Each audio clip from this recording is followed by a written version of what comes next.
I was in California with my family for my mother's funeral a couple of weeks ago. And, I spent a lot of time teaching my daughter to drive, who just got licensed. So I'm sorry for those of you that are out there that may encounter her on the road. Just steer clear if you see the Jeep.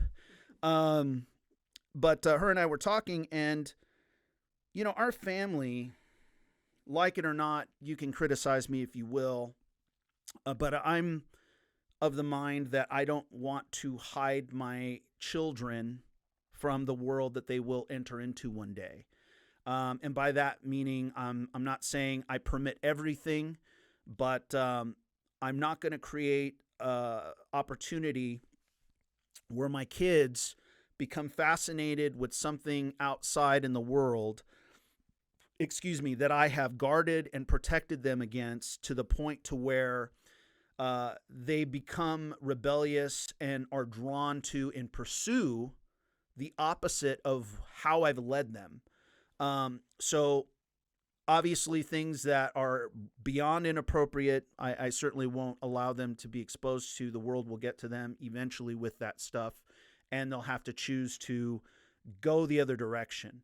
But for the most part, in terms of culture, TV, music, I'm not, ruling with edict. You are not allowed to listen to these artists or anything like that, because I've found it seems that the more you drive that, the more they end up going in that direction. So if they do encounter something, we have a conversation. I'll be like, well, what do you think about that? Well, there's artists that I listen to that are not Christian. Some of them, in my opinion, are Christian adjacent. Like, it's almost like if you could be a little bit pregnant, which you can't. So they're obviously not Christian, but some of them are, you can hear, wrestling with, a faith perhaps that they once had, or they're dealing with their own personal demons, and the music is a means of them trying to work that stuff out. And she was asking me about, listening to secular music, which we all do for the most part.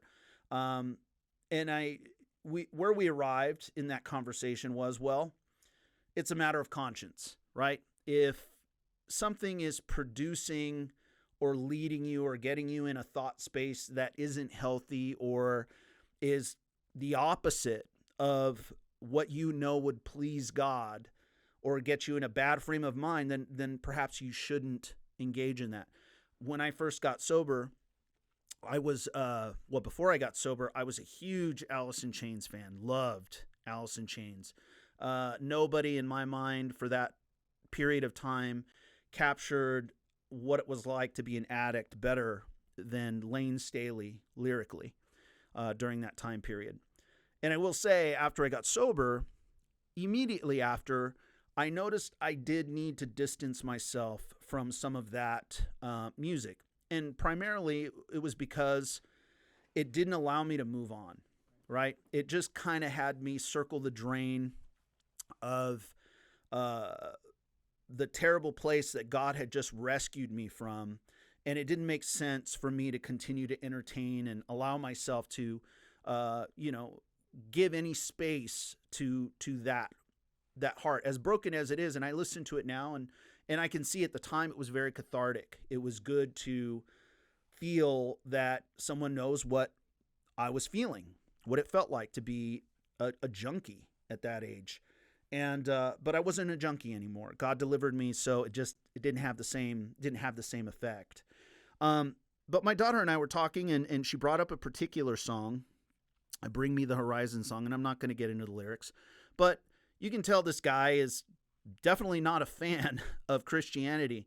And it seems some of these guys, I don't think that they're necessarily against Christianity, but much like Gandhi had once said, and I'm paraphrasing, I don't, I like your Christ, I don't like your Christians. So whatever it is, they encountered one of us out there that kind of turned them off. And my daughter and I was like, well, what do you think about that song? I said, well, I don't really listen to that song because it sounds like a petulant 12-year-old throwing a hissy fit at their dad.